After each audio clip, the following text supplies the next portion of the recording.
All right, welcome back, Hononegah. We are in section 9.8. This is the last section of the school year. And so it's bittersweet.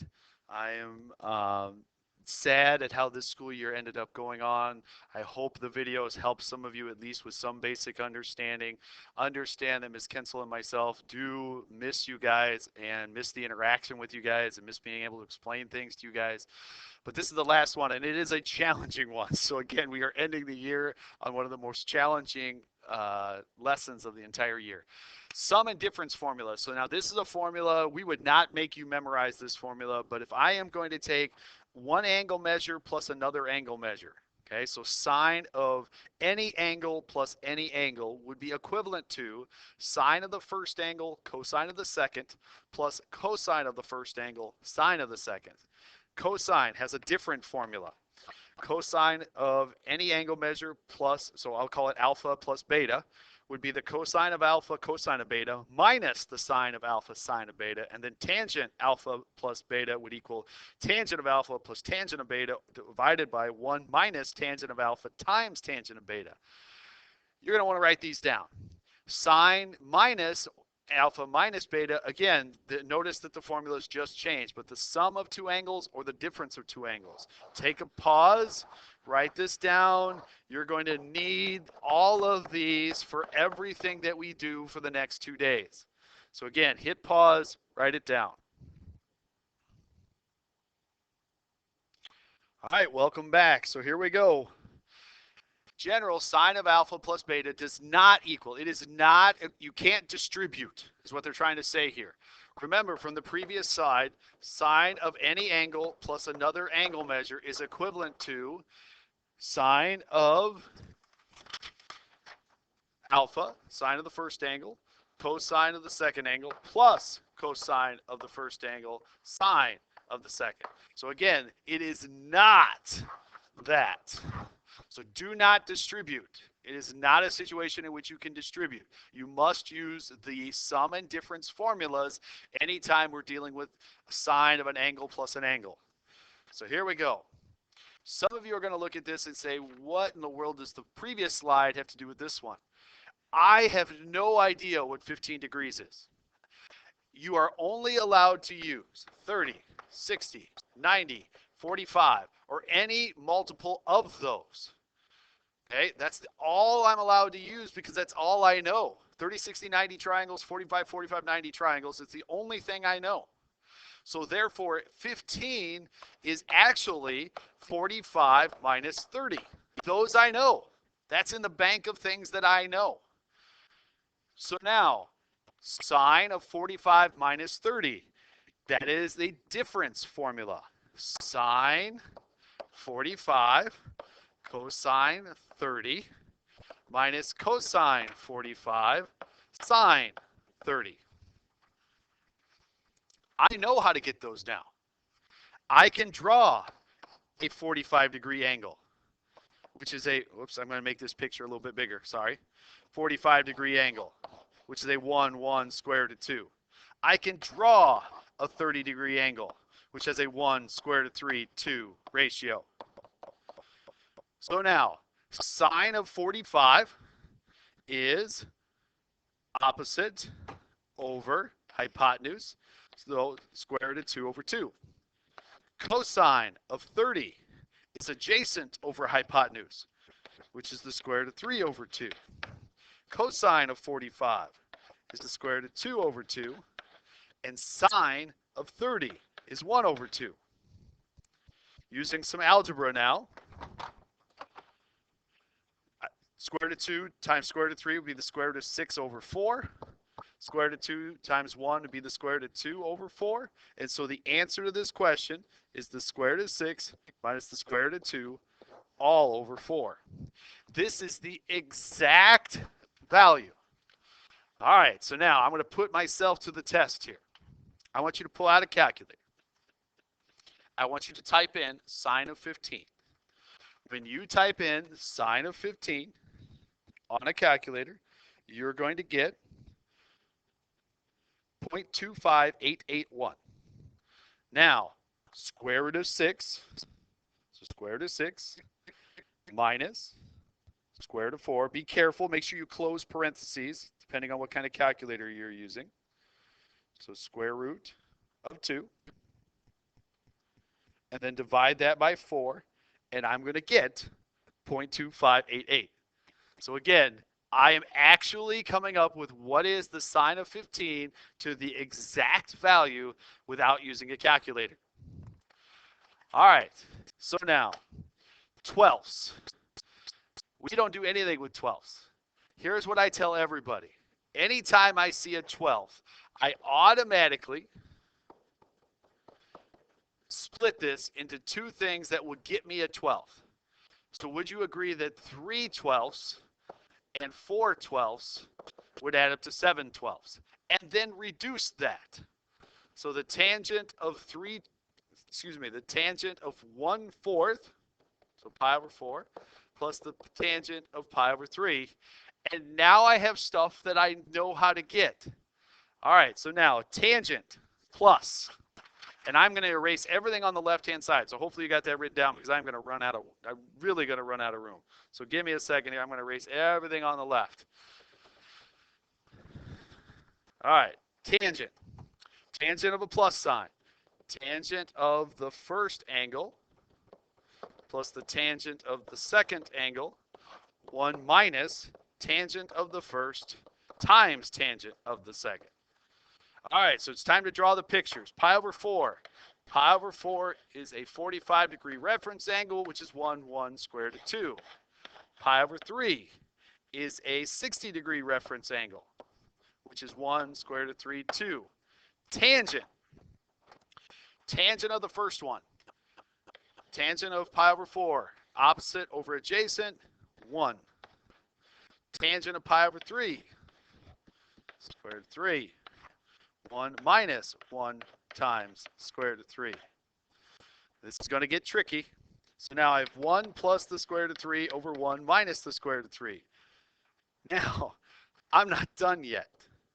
Because I have a binomial in the bottom, I would need to multiply by the conjugate.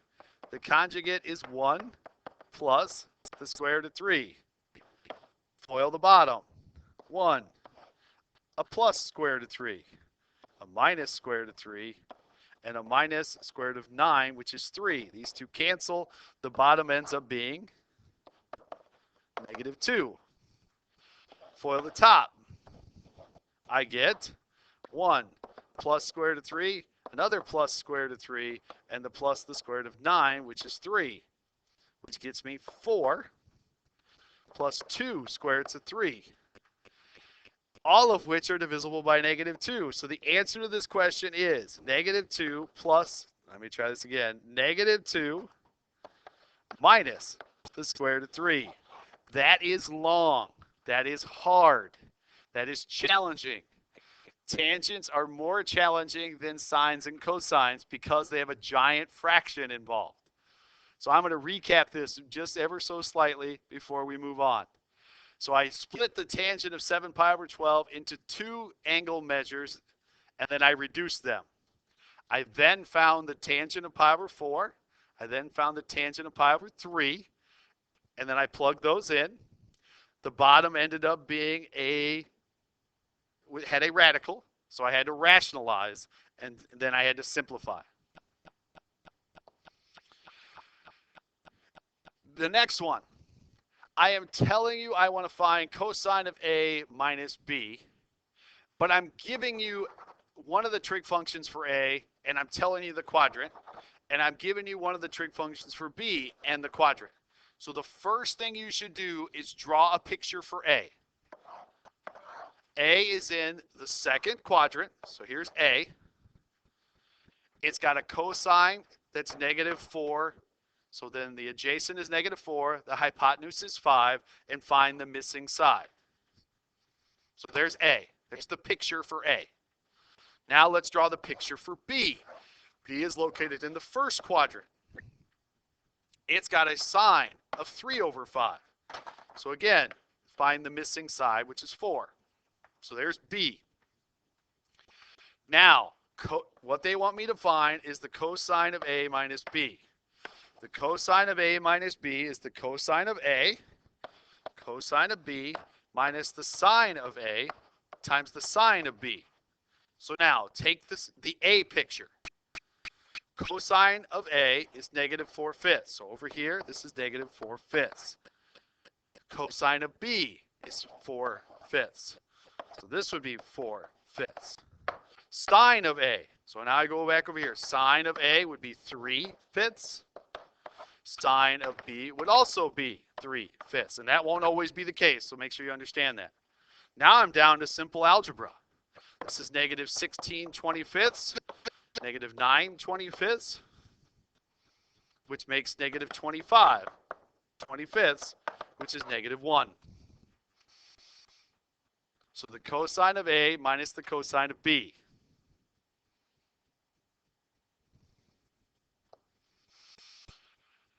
Simplify.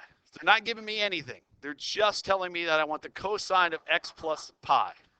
Well, anytime you're doing a positive cosine, or adding two angles in a cosine, it's the cosine of the first one, cosine of the second, minus sine of the first one, sine of the second. Well, wait a minute. I can draw pi. Pi is a quadrantal angle, negative 1, 0. So the cosine of pi is negative 1 because it's the x value, and the sine of pi is the y value.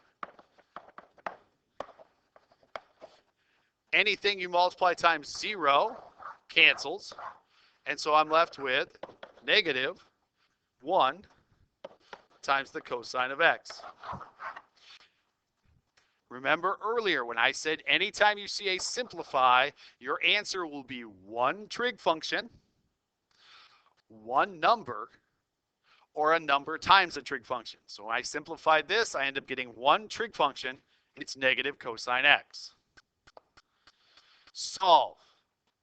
All right, this is probably the top of the mountain. This is where some of you are going to hit the pause button and really maybe not like me very much. But here we go. Sine of x plus pi over 3. Sine of the first angle, cosine of the second, plus cosine of the first angle, sine of the second, plus sine of the first angle, cosine of the second, by the way, it's pi over 3, minus cosine of the first angle, sine of the second. Now, anybody notice that this one and this one cancel, leaving me with 2 sine x cosine pi over 3 equals 1. Now, I can figure out what cosine of pi over 3 is. Draw pi over 3, which is a 60-degree reference angle. Cosine would be adjacent over hypotenuse.